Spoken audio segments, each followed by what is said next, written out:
the cheese grater, the walkie-talkie, Yeah. what is it called? That's called the Shard. The Shard. Yep. Eye of London. Eye. London the Eye. Oxo Tower, which is a cooperative building. We've got a beautiful restaurant on the top there that you can see. So as Jenny just mentioned, this is the gates of the City of London, which is a city-state, one of 3 in the world. City of London controls the money, Vatican controls the spirit, and Washington, D.C. controls the military. Figure it out.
Here you can't really see it, but Floral Hall, a beautiful building. I used to work on the other side of this building, and we used to be able to see the practice rooms with all the dancers. Oh my god. Practicing during the day. Actually, I quite liked it. So we're here at the Atlantis Bookshop, known occult and esoteric bookshop.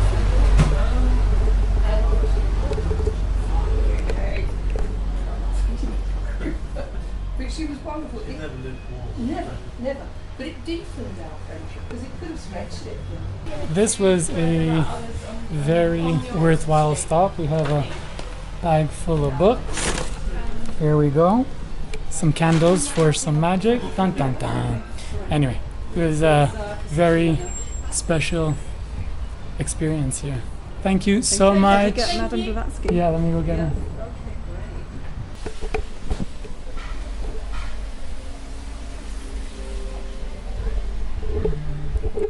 They say that's an original photo of Blavatsky, and that Crowley was actually a customer here. So they have a beautiful section on Crowley back there.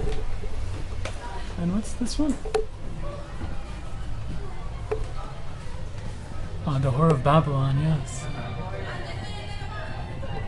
So friends, fans, lovers, this was our occult day, esoteric day in London.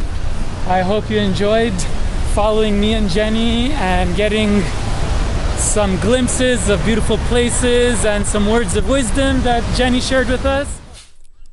Hello everybody, Frank Mondeose here, Spiritual Playboy, in Glastonbury, England, after a phenomenal ISTA level 1 in the south of England. So we just completed, and this is the day after the training. We are now headed to the city of Glastonbury, and I'm just spending the next couple of days here with my brother David Matumbe, just outside of Glastonbury in this quaint little village. If you could see the background, it's like just fields and sheep. It's like really awesome and relaxing. Check it out. This is my brother Matumbe. Welcome. Thank you. To the spiritualplayboy.com. Thank you, man. You may recognize him from one of our videos where he was playing some beautiful music. So this is your home, right? Yeah. So where are we actually now? We're in Godney, which is just between Wells and Glastonbury. Okay, cool. So yeah, we're going to be spending the day in Glastonbury, and David's going to be showing me the sights. So, and then tomorrow we're probably headed to Stonehenge. So really looking forward to the séjour that we have over here.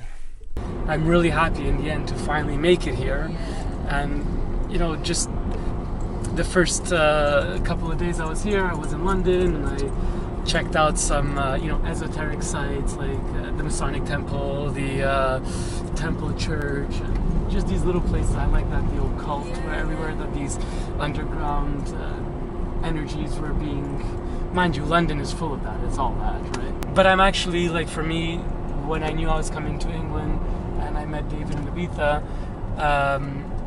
coming to Glastonbury was the most important thing, and that, you know, that we're so close to Stonehenge.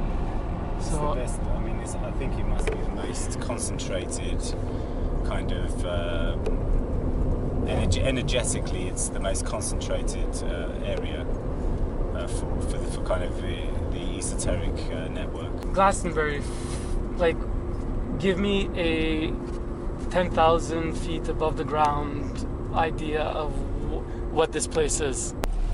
There's a lot of people who consider Glastonbury the heart chakra of the world. Okay.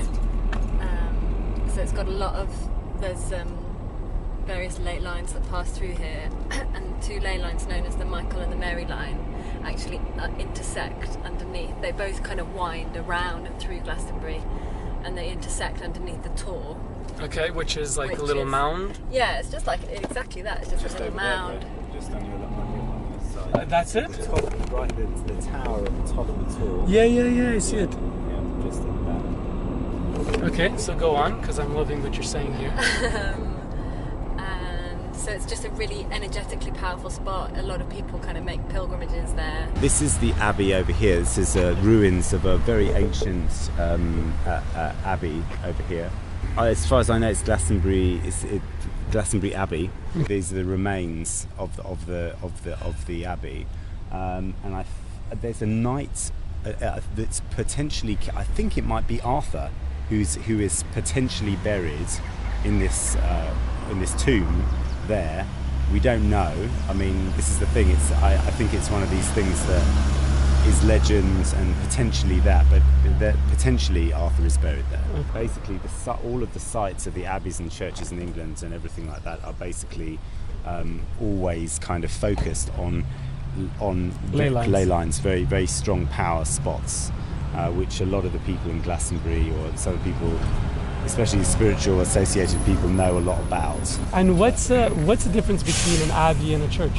Abbeys, I think, must be associated with Roman Catholicism, okay, and the church type structure is associated with the Church of England. Okay. So the abbeys would have been taken down by Henry VIII because he wanted to. He basically started the church in England of Protestantism.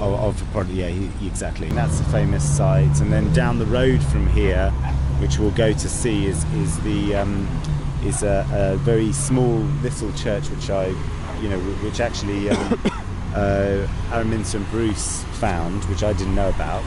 It's just a little tiny chapel, which is Mary Magdalene, Chapel of Mary Magdalene. Amazing. So we're walking in Glastonbury, and we just joined up with some of the Ista tribe that was in Dorset. Next to me is Becky, Priestess Becky, who is going to be our official guide of our journey here, because she seems to know the most. Christiana, say hello.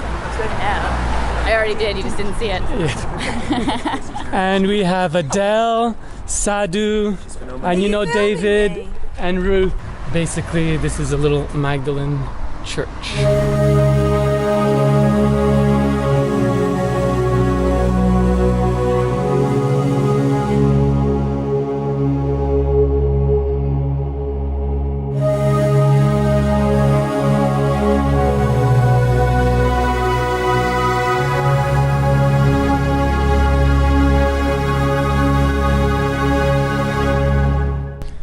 So what were you saying about this?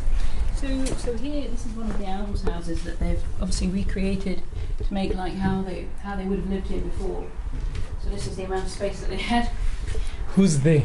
So it could have been people who they decided were worthy. So they might have either been someone who'd done a lot of charitable work, or maybe it was somebody who came and worked at the chapel. It might also have been charitable cases. It depends on their policy, really. It's a warning against sin. A warning against lying. What is this, your Bible or just the rule book? This is the Bible warnings. The Bible warnings. Dun dun dun. I bet there's some really good stuff in here. I don't think you're the best.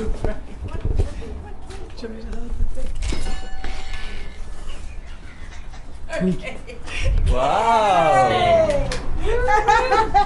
That's lovely.